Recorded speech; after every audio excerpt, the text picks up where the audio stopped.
Okay, we gotta get moving because it's almost Pesach. Okay, we're in the middle of Bedikat Chametz. It's Thursday night.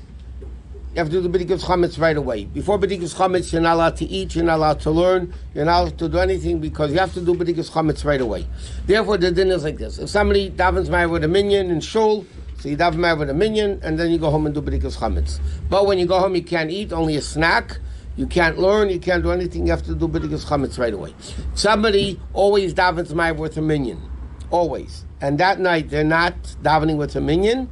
They should daven married first. Because they're going to forget to daven married because they're always accustomed to davening in a shul. But a person that usually doesn't daven married with a minyan, they should do Bedikat Chametz before married. So a lot to talk about that in halacha, but that's the halacha l'maaseh. So you take the 10 pieces of bread. Each piece of bread should be less than a kazayas. Together it should equal a kazayas, all 10 pieces of bread together. You put them out in different places, and then you take a candle, and practically speaking, also a flashlight, and we're going to discuss about that in a minute. You take a candle with a feather, with a wooden spoon. We'll discuss the reason for each one of those. Right afterwards, you come home and you make Bedikat Chametz. Now, the bracha you make a shekicholem b'meseis tzivonu al bir chametz. Even though you're not burning the chametz until the next day, bir chametz means burning the chametz. Nevertheless, the purpose of searching for the chametz is that you burn whatever you find in the chametz. So Bedikat is really the preparation for the burning, that you'll have chametz to burn. Therefore, the bracha is a shekicholem b'meseis tzivonu al bir chametz. You're not allowed to talk between the bracha and the beginning of the searching. Because you made a bracha, you have to start searching right away. It's preferable in halacha, it says, not to talk throughout the duration of the Bedikat Chametz. But that halachically, if you have to talk, you can talk. After you finish doing Bedikat Chametz, now, Bedikat Chametz doesn't mean you go like a candle and look in the room and say, okay, good. You have to go down and get in all the corners and make sure there's no chametz, which today, in our world, you can have drawers that you put chametz into, women's pocketbooks that you put chametz into during the year, candies and pretzels and gum and things that could be chametz. All those need to be checked for chametz. In halacha it says kids' pockets. The kids always put food in the pockets. Also technically needs to do bedikat chametz. Wherever it is, in halacha, by the way, it says interesting din, that a bathroom, halacha says in a bathroom you don't need to do bedikat chametz. Why? Because you don't bring food into a bathroom. So what do you say? You brought chametz into it. But today that doesn't realistically apply. Because today you have other things in the bathroom that could be chametz. You can have toiletries, you can have medications, you can have perfumes. Some of these things could have chametz in them. Some of them have oats in them, which is really chametz. It's edible, not edible, that's a different issue. So today you have to really go through the bathrooms also and make sure that there's no chametz in the places that you're leaving open. What? But those oatmeal creams that you're not going to use, is it you have to hide them also, or is it okay you're not going to use It's better to put them away. Again, any cream is nifsa mechilas kelev, right. So it's not really a problem. Even though halacha says if you can avoid it, you have to avoid it. The biggest shaila is in liquids. If you have a liquid that has chametz in it, alcohol in the liquid, there's a din that's called efshel l'seichei. It's possible to squeeze out and separate the chametz from the non-chametz, and that is a much worse thing. But today, people have things, who knows what they have in the bathrooms today, that it could be chametz. You have to check it. You have to do bedikat chametz in your car. Because a car is a place that you bring chametz into during the year. So therefore you have to do bedikat chametz. You have to do the trunk. You have to do inside the car, in the glove compartment, in between the seats. Wherever it is, underneath the seat. You need to make sure you do bedikat chametz because, again, it's a place that you have chametz the whole year. What if, like for example, under that opening, there is no access to it, nobody gets to it. If there's chametz, so the halacha is something which is buried more than 3 tvachim, to like 10 inches. So a dog can't get it anyway, so it's considered destroyed from the world. Technically, just to go back into the kitchen a minute, technically there's no halachic obligation to move away your fridge. To move it away because there might be chametz under it. And if you move it away, you'll see there might be a few crumbs of chametz. Al pidin, you don't have to do that because it's buried under something which is more than gimel tvachim, more than 3 tvachim. So al pidin, you wouldn't have to go move it. Or the heavy furniture, for example. Yeah, heavy furniture you don't have to move. Now you have to be very careful because al pidin you have to check under the beds. You have to check in the corners. And you're going to go with a candle under the bed. You're going to go with a candle near the drapes. God forbid the house can catch on fire. It won't be as bad as Notre Dame burning, but it's going to still be a problem with, God forbid, but there are many, many, many houses. I remember when I was growing up, there was a house in Chicago with a bunch of 8 kids from family. They were doing Bedikat Chametz. One of the kids was with a candle, and he caught on the drapes, and the house burned down at a Pesach night. Mamish lost the whole house. Baruch Hashem, families took in the kids and the family for the entire Pesach. It was wonderful. I mean, that part was wonderful. But you have to be very careful. So in those places or in a car or anything else, then use a flashlight. Because if you can get to a place better with a flashlight than you would with a candle, so I'll be then, there's better to do a flashlight than a candle. What? Is this search a symbolic search? No, it's not a symbolic search. But didn't you say some people, they have one room and they would take them 12 hours? That's not symbolic. If anything, it's the opposite of symbolic. They were not looking for The Alter Rebbe had one room and took him a whole night Bedikat Chametz. The Rebbe also took very long Bedikat Chametz, they say. You have to search for the chametz. It's internal chametz, whatever. But halachically, you have to search for the chametz. Now, after you find the 10 pieces of bread, okay, the reason why I said you make each one less than a kazayas, but altogether they should be a kazayas between all 10 pieces of bread together. Because if you have a piece of chametz, which is a kazayas, and you can't find it, then you have to keep looking until you find it. Because bittul doesn't cover, nullification of chametz doesn't cover something that's bigger than a kazayas. So if it's smaller than a kazayas and you can't find it, then you can rely on bittul. The reason why you want all 10 pieces together to be a kazayas, because then you get a mitzvah of burning chametz. Less than a kazayas, there's no mitzvah to burn the chametz. So when you burn the chametz, it's a kazayas, then you get a mitzvah of burning chametz. So after you're done searching for the chametz, our custom is like this. Oh, what's the purpose of the feather, by the way? Purpose of the feather is as a brush. Yeah, that if you find chametz, you brush it up with the feather, and you put it on the spoon, and then you put it into the bag. But the spoon is really useless. But our minig is, interestingly, you put the 10 pieces of bread in a bag, together with the remaining of the candle, together with the feather, together with the spoon. But when you put the spoon in the bag, the handle of the spoon protrudes from the bag. That's our minig. The handle of the spoon protrudes from the bag.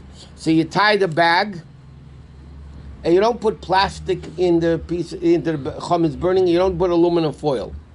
I mean, that's not halacha, that's brains. Okay? Plastic makes an awful gas in the air, which is not safe and it smells. And aluminum foil doesn't burn. I mean, it burns. It doesn't work well. So you put the chametz in a bag, in a brown paper bag, not a plastic bag, a paper bag, and then you tie it, but the handle of the spoon protrudes from the bag. Why, I don't know, but that's what it says. That's what our minig is. You have to put that away to make sure that the mouse doesn't come, 2-legged or 4-legged mouse, come and take it back, and then if it puts it again, you have to do Bedikat Chametz all over again. When you finish Bedikat Chametz that night, you do what's called bittul chametz. You do bittul chametz, not the real ultimate bittul chametz, nullification of the chametz is when you burn it, but there is a bittul chametz for chametz that we haven't seen and we don't know yet, and that you do bittul chametz. Why do we do bittul chametz then? So the Gemara says because that's when people are home at night and people won't forget because they just did bedikas chametz, so they won't be. But the real bittul is erev Pesach and after in the morning. What? If you say the bracha and don't find any pieces of chametz, is that bracha levatel? No, the Alter Rebbe says clear in Shulchan. Says all paskim. The Alter Rebbe also brings down the mitzvah is to search. We mentioned it a few days ago. How many people say the bracha? If you have No, only one person says the bracha. Everybody's yaitzer from the person. If you have other Now, if you have, let's say you have married kids in your house, and they want to be able to do their own bedikas chametz, because in their house they didn't do it because they sold it, and they're coming to you, and they're going to be able to do bedikas chametz by you. So let's say they come Wednesday night or Thursday morning, you rent them a room in your house for $1. Yeah, so then it's their room. So then it's their obligation to do bedikas chametz. So then they do in that room. 10 pieces of bread and the whole thing. Now, people that do Bedikat Chametz early, see if you're leaving a few days before, and the night before you leave, we learned you have to do Bedikat Chametz in one room. I mentioned this in the past. I tell people, befedish, not to put out the 10 pieces of bread. You should not put out the 10 pieces of bread if you do it a few nights early and you're traveling somewhere. Why? I mentioned just from experience. I know a number of cases. What happened was they took the 10 pieces of bread they put out, they put it into the suitcase to burn Erev Pesach. Erev Pesach got busy, they forgot all about it. In the middle of Pesach, they opened the suitcase, there's 10 pieces of bread. So what do you do? So then you have to burn it, but like... No, I mean before or what? No, you just search for the chametz without putting out 10 pieces of bread. You're making bracha anyway. What? If I just checked every nook and cranny of my car yesterday, night of the Bedikat Chametz, I gotta go and check it. No, you didn't. If you did it already, you don't have to do it again. Oh, We learned in Shulchan it says you could do Bedikat Chametz in the whole house tonight, last night, 3 nights ago, as long as you leave one room to do Bedikat Chametz with a bracha the night of Bedikat Chametz. But if somebody wants to do, we learned if you make your kitchen Pesach 4 days before Pesach, yeah, you can't do Bedikat Chametz Thursday night, in a room that you already cooked 4 days ago. It doesn't make sense, right? So you could do a lot in Shulchan. It says you're allowed to do Bedikat Chametz in the whole house. But if you can't do it at night, like your work is in downtown? If you can't do it at night, then some pastors can say if you have enough light during the day and you could go search, it's not the best. The best time is to do it at night because that's when the candles shine the best. Okay, Friday morning is like this. Number one, if you're firstborn, you have to fast. Or if you have a son who's the firstborn under bar mitzvah, you have to fast. So therefore, how do you get out of the fast? Sudas mitzvah, whether it's bris milah, pinyan haben, or the minig is you make a siyum on a masechta. But by the way, you have to keep in mind though, once you hear the siyum, the fast is over. But until the siyum, you're fasting. So you can't have a coffee in the morning. You can't have some cake in the morning. You can't eat anything before in the morning. You're allowed to wash your mouth. You're allowed to brush your teeth. You're allowed to do all that because it's a tiny yachid. But you can't eat or drink anything until you listen to the siyum because that frees you from the fasting. Once you hear the siyum and you eat a little bit of food, so then the fast is over, and then you are you're good to go. You have to eat food. Huh? You have to eat after that. It says in halacha you really should partake of the sudas mitzvah. In fact, the whole shayla in halacha, you have to have mezainis, you have to wash, and they poskim right that realistically speaking, every shul's already basic. When are you going to bring a chametz stick of bread, a chametz stick of cookies, and chametz stick of things? You're going to have to redo the whole shul. Okay, now, Pesach morning, every Pesach morning, this year's Friday morning, there's no Mizmor Seder. We say right after Baruch Shamar, there's no Mizmor Seder starting from Erev Pesach through the entire Pesach. Why don't we say Mizmor Seder Erev Pesach and for the duration of Pesach? So it's very simple. Allah says the carbon taida that was brought, the Thanksgiving offering for people to take would have to bench Gaimel. So there were 12 lachmei taida. There are 12 breads that came with the carbon taida, which were chametz. And the din is, you can't bring a korban if you're not allowed to eat it for the time the Torah allows you to eat it. So carbon taida, you're allowed to eat liyayim v'layla. So if somebody eats a carbon Wednesday morning, they're allowed to eat the carbon taida Wednesday, the whole day of Wednesday, and the whole Wednesday night. But if part of the carbon you can, that's why you don't say it Erev Yom Kippur too. Because you can't bring a carbon taida Erev Yom Kippur. Because Yom Kippur night you can't eat. So then you don't have the full time that the Torah allows you to eat the carbon taida. So because the carbon taida has bread, chametz, so therefore you can't bring a carbon taida Erev Pesach because you don't have enough time to eat it for a day and a night. You can't eat chametz already early in the morning. And so for Erev Pesach, the duration of Pesach, there we don't say Mizmor Seder. What? בזמן בית המקדש היה קיים. כן. בזמן בית המקדש. I was there, yeah? היו אומרים מזמור לתודה. When? During בית המקדש. When they had a Beis Hamikdash, they didn't say Mizmor They Seder. used to say מזמור תודה. Second Beis Hamikdash, not the first. And the first, because the first Anshe Knesset Agdela, which was in the beginning of the second, made the text of davening. In the first Beis Hamikdash, they didn't have the text of davening like we have today. Shmoneh Esrei Amida was made by Anshe Knesset Agdela. That was the beginning of the second Beis Hamikdash. First Beis Hamikdash, they didn't have the Amida. Didn't have Shmoneh Esrei. Huh? Erev Tisha B'Av is a machlekes in Poskim. The Pildur Samach Tzedek. Yeah, Halacha newsletter. So give me a Halacha newsletter. But you need the time. No, thank you. Okay. Okay. So after davening, you partake of the siyum. Okay. Now this year in LA, you're allowed to eat chametz Friday morning until 10:40. You're allowed to eat chametz until 10:40, which means by 10:40 you have to be finished eating chametz, brush your teeth, make sure there's no chametz left in your mouth, and that's it. You're allowed to benefit from chametz and sell chametz and nullify chametz and burn chametz until 11:46 in the morning. It's because they changed the clock, so everything is an hour later. So you have to finish eating chametz by 10:40. You can benefit from chametz until 11:46. So 11:46, by then the chametz is sold. You have to burn the chametz. You have to nullify the chametz, the proper nullification. And by the way, when somebody nullifies the chametz, when you nullify the chametz, you have to know what you're saying. If you're going to read in Aramaic, and the reason why bittul chametz is in Aramaic, because that was a language everybody understood in those days. But if you're going to read it in Aramaic and you're not going to know what you're saying, you did not do bittul chametz.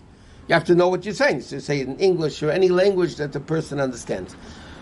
But it's interesting note, why do we say v'levahevke ka'afro da'aro? We say it should be free for all, like dirt of the ground. Why do we say dirt of the ground? We say they're like dirt. So it says in Halacha that gold is also called dirt. Gold dust, by the way. It's even in English, you have an expression.